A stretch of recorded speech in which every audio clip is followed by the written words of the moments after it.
नमस्कार, मैं हूं प्रशस्ति तिवारी। केकेडी न्यूज में आपका स्वागत है। वहीं नजर डालेंगे कुछ खास खबरों की ओर। खबर पूर्वी चंपारण के संग्रामपुर से है, जहां जन स्वराज पदयात्रा शिविर में प्रशांत किशोर ने प्रेस वार्ता की।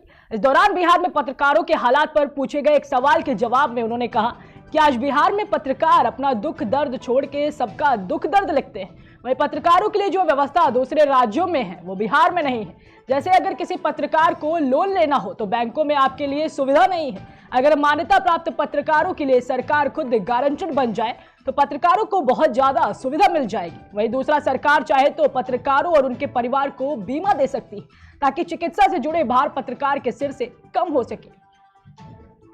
पत्रकारों की दशा ये है बिहार में, जो पूरे बिहार की दुख दर्द को लिख सकते हैं अपना दुख दर्द छोड़ के। तो पत्रकारों की दशा बिहार में उन प्रबुद्ध लोगों की दशा है जो अपना दर्द नहीं लिख सकते। जो पंडित होते हैं ना, वो हाथ बाजते हैं, वो सबकी किस्मत देख सकते हैं, अपना नहीं पढ़ते हैं। वही हाल पत्रकारों की है। ऑन ए सीरियस नोट, पत्रकारों को जो व्यवस्था दूसरे राज्य सरकारों ने कर दी है, वो बेसिक व्यवस्था भी यहाँ पर सरकारों ने नहीं की है।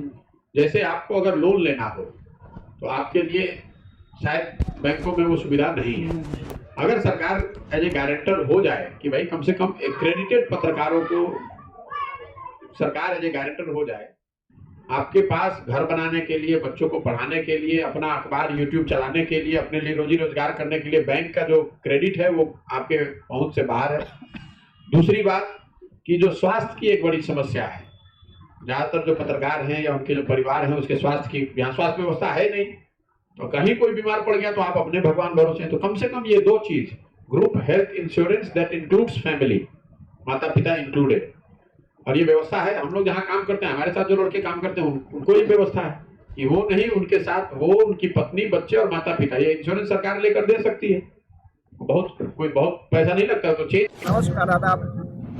खबर मुजफ्फरपुर जिले से है, जहां हथाड़ी प्रीमियम लीग टूर्नामेंट का आयोजन किया गया। वहीं हथाड़ी प्रीमियम लीग टूर्नामेंट का सेमीफाइनल मुकाबला राजकीयकृत उच्च माध्यमिक विद्यालय में सहिला एवं हथाड़ी के बीच खेला गया। सर्वप्रथम टॉस जीतकर सहिला की टीम 14 ओवर से 146 रन बनाई, तो वहीं लक्ष्य का पीछा करते हुए हथाड़ी की टीम ने 14 ओवर समाप्त कर लास्ट विकेट के साथ 138 पर ही सिमट कर रह गई।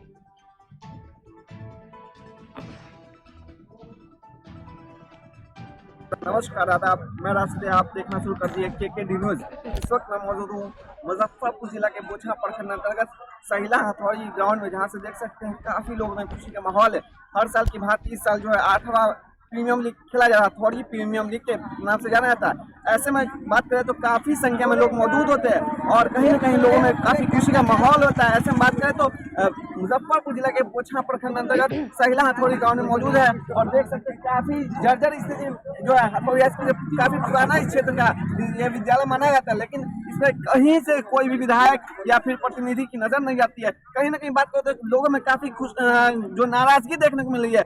लेकिन बता दें तो हर साल जो यहाँ पर इस ग्राउंड में जो है यहाँ पर क्रिकेट का आयोजन किया जाता है और ऐसे मौके पर जो है फाइनल मुकाबले के दिन यहाँ पर स्थानीय विधायक जी आते हैं और आश्वासन देकर लोगों को चले जाते हैं। और बात करें तो आश्वासन सिर्फ आश्वासन ही रह जाता है, वो धरातल पर नहीं दिखता है। बात करें तो यहाँ के स्थानीय जो विधायक है अमर पासवान जी, जो काफी नवयुवक है, और बात करें तो वो खिलाड़ी से भी अच्छे खासे जो क्रिकेट की दुनिया में उनका अच्छी पकड़ है और इस बार भी उनके आने की। वही खबर मुजफ्फरपुर जिले के औराई प्रखंड क्षेत्र से है, जहां राजकीयकृत उच्च माध्यमिक विद्यालय सहिला हथाड़ी की हालत काफी जर्जर स्थिति में है। बता दें कि पहले यह विद्यालय सिर्फ मैट्रिक तक ही, लेकिन अब इसे इंटर स्तरीय बना दिया गया है। इसमें लगभग 1500 छात्र छात्रा नामांकित हैं, जिनके बैठने के लिए ना तो ठीक से बेंच डेस्क की व्यवस्था की गई है और ना ही भवन की। कई बार स्थानीय लोगों ने इसकी सूचना जिला प्रशासन से लेकर प्रतिनिधि तक की, लेकिन इसके बावजूद भी इस पर कोई कार्रवाई नहीं की जा रही।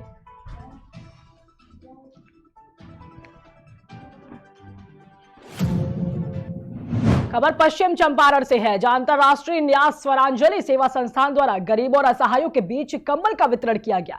इस मौके पर संस्था के मैनेजिंग डायरेक्टर संगीत आनंद ने बताया कि ऐसे लोगों की सेवा ही सच्चा धर्म है। वहीं संस्था के संस्थापक व मशहूर कलाकार डी आनंद ने कहा कि ऐसे लोगों की सेवा और सहायता काफी चुनौतीपूर्ण है।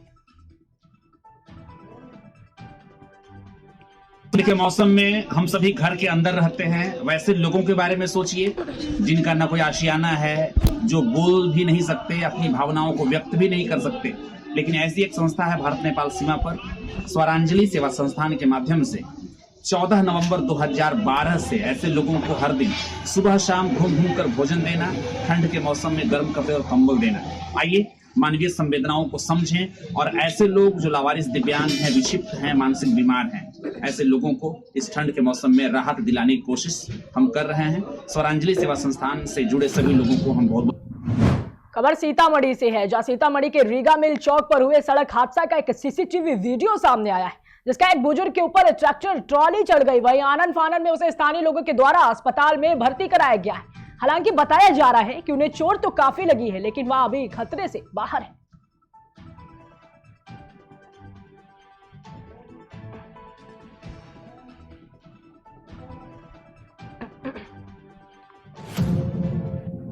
खबर फिरोजाबाद के टुंडला से है, जहां यूपी के डिप्टी सीएम केशव प्रसाद मौर्य आज विकासखंड टुंडला के ग्राम कोटकी पहुंचे। वहीं भाजपाइयों और जिलाधिकारी ने उनका स्वागत भी किया। इससे पूर्व पुलिस कर्मियों द्वारा उनको गार्ड ऑफ ऑनर दिया गया, जिसके बाद डिप्टी सीएम जन चौपाल में पहुंचे, जहां जाकर उन्होंने ग्रामीणों की लिखित शिकायतों को पढ़ा।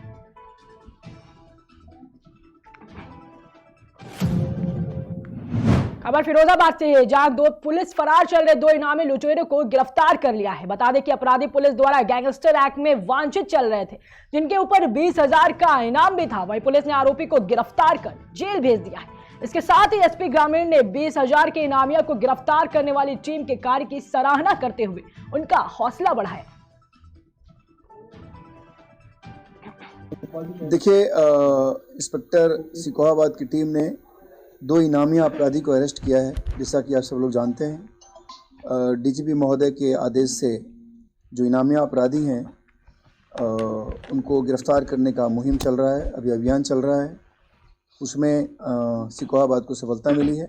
एक बहुत ही पुराना शातिर नाम इनामिया अपराधी जावेद पठान, जो पाटन गुजरात का रहने वाला है, उसको हम लोगों ने अरेस्ट किया है। बेसिकली वो हवाला के कुछ पैसे कहीं रास्ते से इन लोगों ने लूट की थी, उसमें मुकदमा कायम हुआ था। उसके बाद गैंगस्टर उस पर इम्पोज किया गया था। उसी गैंगस्टर का ये मुलजिम था, इसको हम लोगों ने अरेस्ट किया है। जो दूसरा मुलजिम है उसका नाम संतोख। ये बेसिकली पहले हमारे यहाँ चोरी के मुकदमे में भी वांटेड चल रहा था, उसमें इसके ऊपर 10,000 रुपये का इनाम हुआ था। और अभी आप लोगों ने जो अभी खुलासा देखा होगा, सिकोहाबाद ने फेक करेंसी का जो रैकेट बस्ट किया था, उसमें भी ये भी डीपली इन्वॉल्व है। वो भी ये भी उस गैंग का सदस्य था। तो इस दोनों को अरेस्ट किया गया है। और अगर नारकी में खबर फिरोजाबाद से है, जहां थाना नारकी पुलिस टीम द्वारा हत्या की घटना का सफल अनावरण करते हुए 3 अभियुक्तों को गिरफ्तार किया गया है। आपको बता दें कि अभियुक्तों ने युवक का गला रेतकर शव को नहर में फेंक दिया था। वहीं गिरफ्तार किए गए अभियुक्तों के पास से हत्या में प्रयुक्त आला कत्ल, रक्त रंजित एक अदद छुरी, दस्ताने, मोबाइल कीपैड के साथ अपाचे मोटरसाइकिल भी बरामद की गई।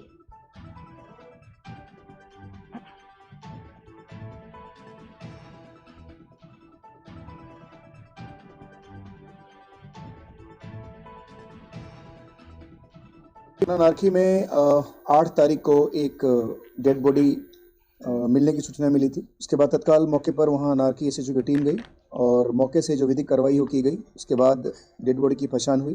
पहचान रोशन लाल के रूप में हुई, जो थाना लाइन पार में नगला विष्णु में अपने चाचा के यहाँ रहते थे। उनकी हत्या कर दी गई थी। हम लोगों ने बहुत जो एविडेंस हमको मिलते गए, हमारे जो इलेक्ट्रॉनिक डिटेल्स थे, एविडेंस थे, उन सब चीज़ों को यूज़ करके हम लोगों ने इस घटना को वर्कआउट किया है। इसमें बेसिकली जो मृतक है, मृतक अपने चाचा के यहाँ रहता था, लेकिन शराब पीने का आदी था। उसने चाचा को भी परेशान किया और उसके बाद जो इसके चाचा थे वो वहाँ से निकलकर, अपने घर से निकलकर, और दूसरे अपने एक रिलेटिव दीपचंद के यहाँ रह रहे थे। दीपचंद जो मृतक है उसका अपना मौसेरा भाई था, उसके यहाँ रहने लगे थे। उसके बाद दीपचंद ने अपने एक मित्र लखन जो उसी मोहल्ले का निवासी है, उसे टाई अप करके और इसको एलिमिनेट करने का प्लान बनाया, जिसमें इन लोगों ने 2 कॉन्ट्रैक्ट किलर को लिया।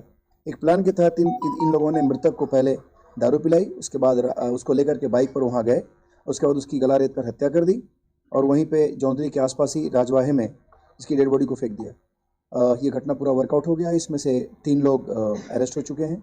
अजय और भूरा, ये दोनों अरेस्ट हो गए हैं। जो आला कत्ल है उससे बरामद हो गया है। और भी कुछ ऐसे ही इम्पोर्टेंट एविडेंस थे जो ये हमारे हत्यारे हैं, इन लोगों से कनेक्ट हो रहे थे।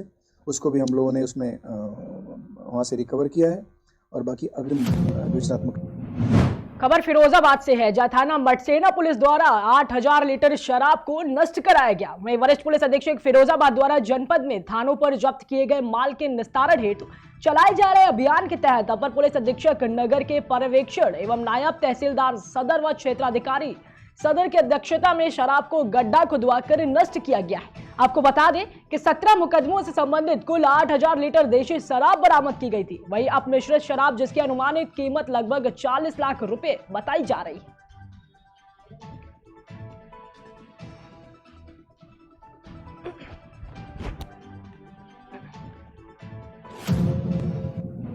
खबर आगरा से है, जहां यूपी खादी ग्राम उद्योग के द्वारा खादी प्रदर्शनी का आयोजन सेंट जॉन्स मैदान पर किया गया। वहीं 9वें दिन भी खादी प्रदर्शनी में काफी भीड़ उमड़ती दिखाई दी। आपको बता दें कि इस प्रदर्शनी में खादी से बने वस्त्र इत्यादि वस्तुएं की खरीदारी को लेकर यूपी सरकार बढ़ावा दे रही है। इस प्रदर्शनी में एक सांस्कृतिक मंच भी बनाया गया है, जहां आगरा के हर वर्ग के कलाकार अपनी कला की प्रस्तुतियां दे रहे हैं।